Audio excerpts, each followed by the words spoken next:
Faire ça à 21 ans est tout simplement fou.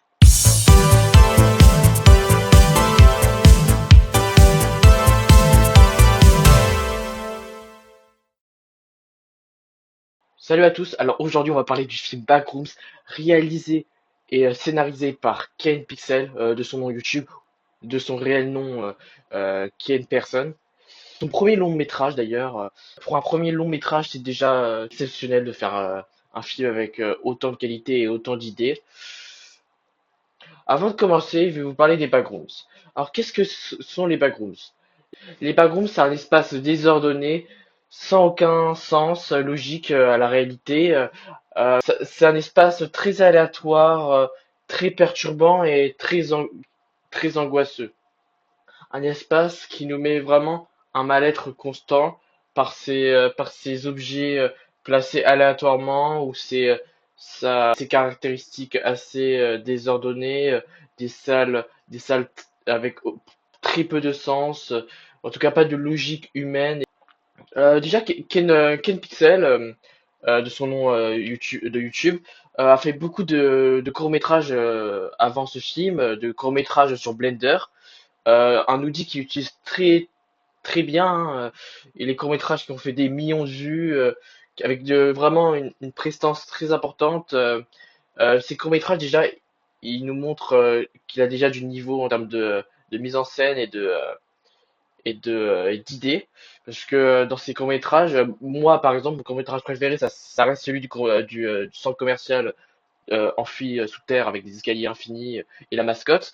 Si vous voyez de quoi je parle, tant mieux, mais si vous voyez pas de quoi je parle, allez regarder sur sa chaîne ou regardez les vidéos de Feldup. Feldup en parle très bien de ses vidéos. Il a fait beaucoup de vidéos au sujet de Ken Pixel. En fait, dans ses courts-métrages, il maîtrise à la perfection, et vraiment, j'ose très facilement le dire, Ken Pixel maîtrise le found footage à sa manière, c'est vrai, mais on voit vraiment qu'il arrive à créer une ambiance à sa manière, une ambiance assez mystérieuse, assez stressante et oppressante. Euh, Déjà, Ken Pixel, après avoir vu ce film, vous allez vous dire en sortant du cinéma, oui, ce mec va aller loin. En étant objectif, hein, il y a la subjectivité, mais l'objectivité, on va vite se dire que oui, Ken Pixel, après un film de telle ampleur et ayant autant fonctionné, oui, s'il continue à cette allure, il va aller très loin dans le cinéma. Il y a aucune peur à le dire, aucune hésitation à le dire. C'est presque obligatoire son chemin et il emprunte un chemin très bon et très important. Et je pense que s'il a de l'ambition, il peut vraiment aller loin. Maintenant, parlons de son film. Son film, vraiment, il rejette une esthétisme à lui-même, une esthétisme qu'on retrouvera que dans ses films à lui, justement. Il y a un visuel dans ce film qui est assez prenant. Ça nous marque direct, quoi. Ça nous plonge dans son univers. Et il n'y a pas une seule fois où j'ai décroché de son univers. Les plans, étonnamment, pour un premier film, je trouve qu'ils sont vraiment très intéressants. Et des plans assez larges, des plans larges, ils utilisent très souvent, peut-être excessivement, mais je trouve que c'est quand même bien utilisé. Il utilise vraiment chaque recoin de l'espace qu'il doit utiliser. Il a créé une horreur à son style, genre une horreur qui se démarque et qu'on on n'a pas l'habitude de voir vraiment. Moi, quand je suis allé voir le film, le style, les pièces qu'il utilisait, bah, ça m'a vraiment étonné. Genre, bah, déjà, ça reprenait l'identité des Backrooms, qui était déjà un truc indépendant, très autonome dans son style. Et bah, là, il a vraiment réussi à retranscrire tout ce qu'on attend des Backrooms. Il y a des scènes, bah, surtout en Found Footage, j'adore le Found Footage, je suis ultra fan. Les scènes oppressantes, il y a des scènes vraiment oppressantes en Found Footage. J'ai été angoissé. Pendant les scènes de Found Footage, je suis angoissé du début à la fin. Il n'y a pas une seule seconde où je suis pas stressé pendant ces scènes-là. Il y a des lieux dérangeants parce que sans trop spoiler, les backrooms c'est pas que la pièce jaune avec des murs un peu aléatoires qu'on connaît, avec des trous un peu à des moments aléatoires, des objets placés aléatoirement. Non, les backrooms c'est plus que ça. Il y a plein de thèmes, plein de lieux différents et d'objets placés pareil à certains endroits on comprend pas trop et je trouve que il y a vraiment cette idée d'originalité à chaque pièce et qui arrive à nous déranger d'une manière différente. Comme je vous ai dit, il y a les espaces qui sont vraiment tous désordonnés et on se perd dans notre milieu, on se perd dans notre environnement et on est un peu perdu, disons. Euh, il y a vraiment un mal-être, comme je dis, qui s'impose et qui se retire pas tant en fait. Pendant tout le long du film, on est vraiment dans le mal-être constant. Je vais peut-être un peu répéter, mais c'est vraiment un point que je veux vraiment relever et qui est important. Il y a vraiment l'identité. Vraiment, le film porte son identité à lui. C'est vraiment un film. Ça va être très compliqué de retrouver le même style autre part, en fait. Ken Pixel a vraiment réussi à créer sa chose, quoi, son projet. Et ça, j'admire. Euh, pour parler du fond footage, je trouve que le fond footage c'est le truc le plus positif dans ce film parce que Ken Pixel il a fait que du fond footage pratiquement dans sa chaîne YouTube et là dans ce film il l'utilise assez fréquemment et je trouve que l'aspect assez caméra ancienne VHS avec les déplacements de mouvement de caméra qui nous fait un peu qui est un peu stressant qui nous crée une peur de l'inconnu parce que on filme des choses, mais on ne sait pas ce qui se passe autour. Et ça, je trouve que c'est vraiment ce qui crée la peur dans ce film. Euh, et du coup, on va utiliser le found footage avec les pièces dérangeantes. Et je trouve que ça rajoute, ça fait x2 à notre peur, quoi. Et je trouve ça génial. Ce que j'avais peur, c'est que Ken Pixel ne maîtrise pas les backrooms qu'il avait littéralement, entre guillemets, créé lui-même. Bon, après, ça vient d'un creepypasta, d'une photo, mais je trouve que finalement, j'étais plus, j'ai revu à la hausse finalement par rapport au trailer à quoi je m'attendais et je trouve ça bien. Il a vraiment maîtrisé.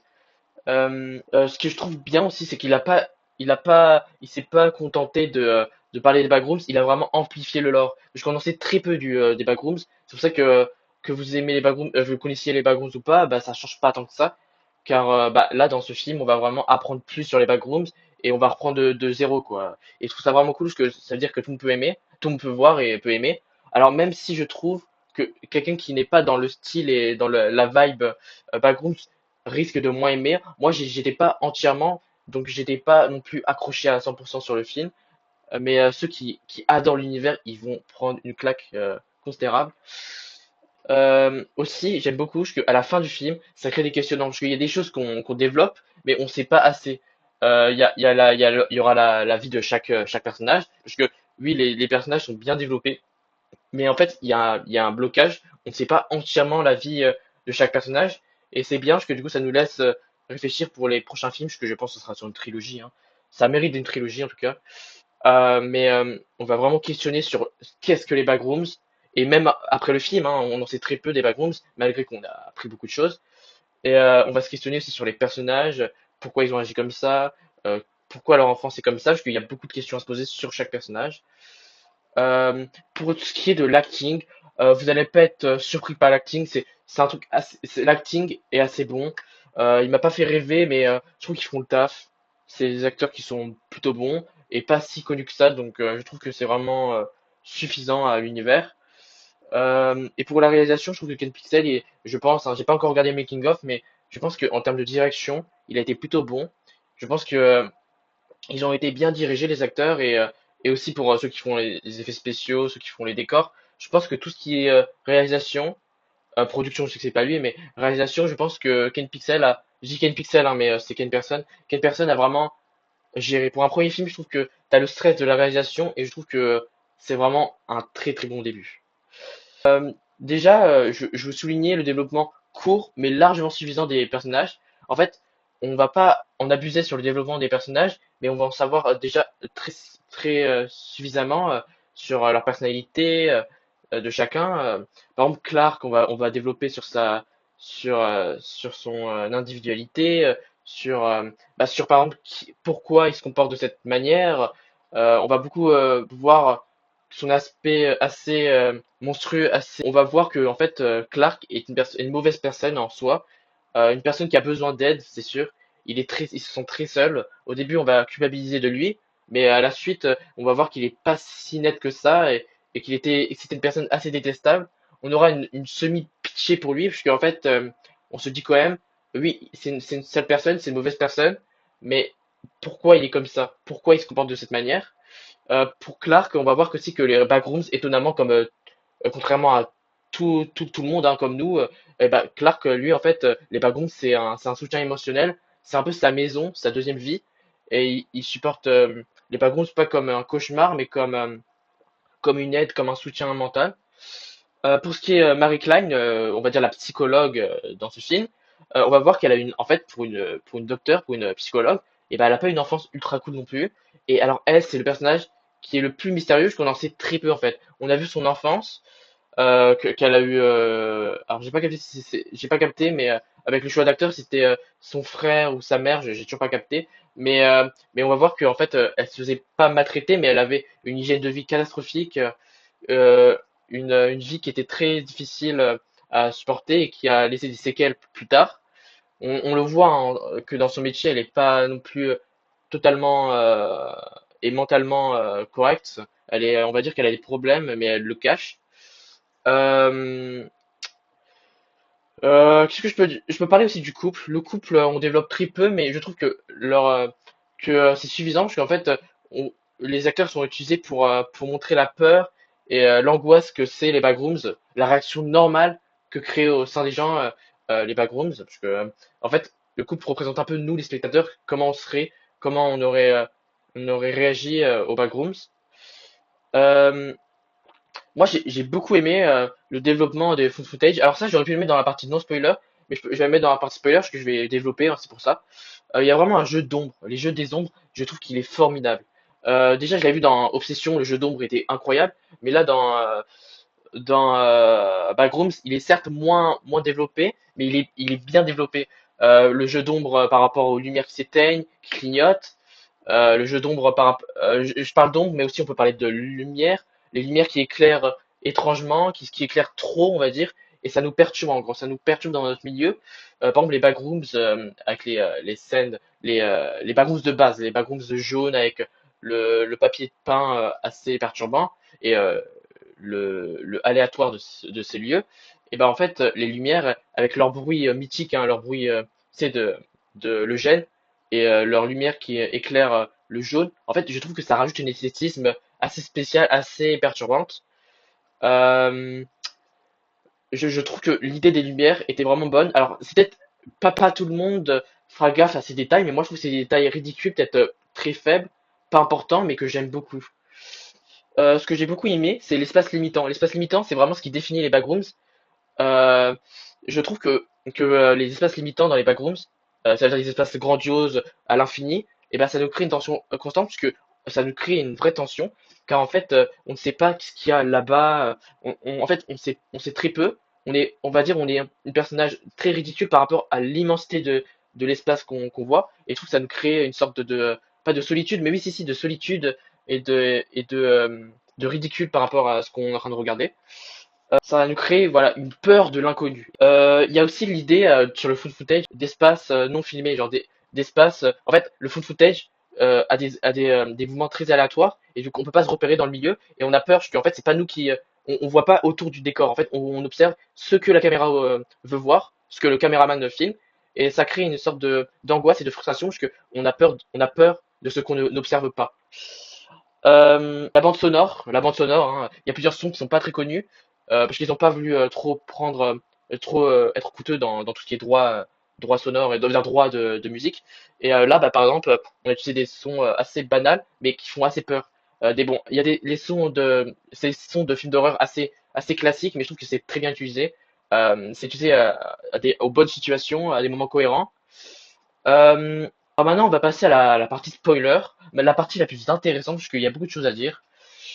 Faut vraiment pas regarder la partie là, parce que c'est vraiment du spoil important et qui pourrait nuire à votre visionnage. Dans cette partie spoiler, on peut parler notamment des scientifiques.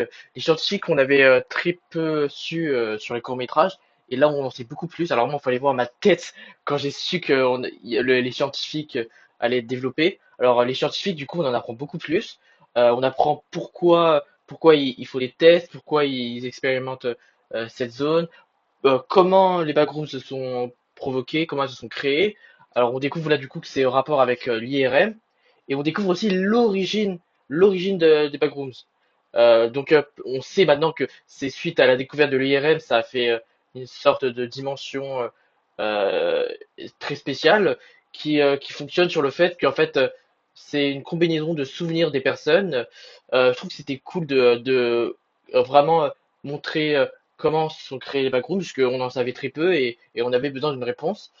On sait du coup que que c'est quand on accède aux backrooms qu'on crée une nouvelle facette des backrooms avec les souvenirs qu'on a.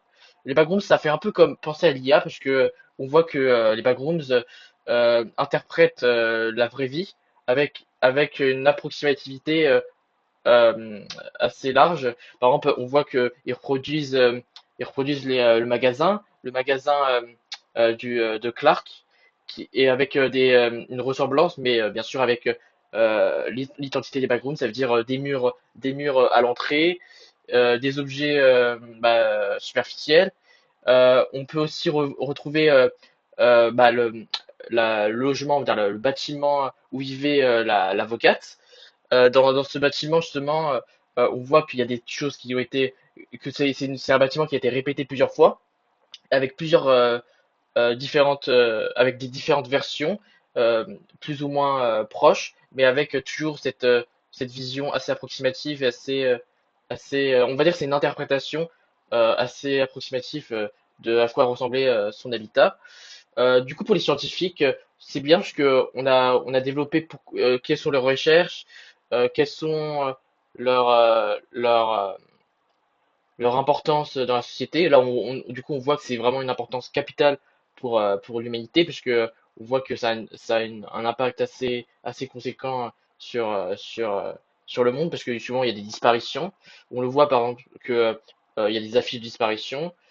Euh, on observe aussi que ces scientifiques sont en mission secrète, car la psychologue, on remarque qu'en fait, certes, elle s'est retrouvée dans cette zone de scientifique, mais on ne sait pas si elle va s'en sortir ou pas, parce que il faut que toutes ces informations restent confidentielles et soient cachées de la population. Euh, Aussi, on peut parler de Clark, l'entité Clark, Captain Clark. C'est un géant assez menaçant qui, lui, est l'interprétation de Clark, de ses sentiments de Clark. C'est pour ça qu'il a une posture différente. C'est que selon les émotions, la créature est plus ou moins différente. Et là, elle est plus ou moins forte et réaliste, plus puissante que les autres, euh, les autres créatures qui n'ont peu de sentiments, qui ne ressentent pas la douleur et qui ont un visage assez approximatif, avec une interprétation assez mauvaise.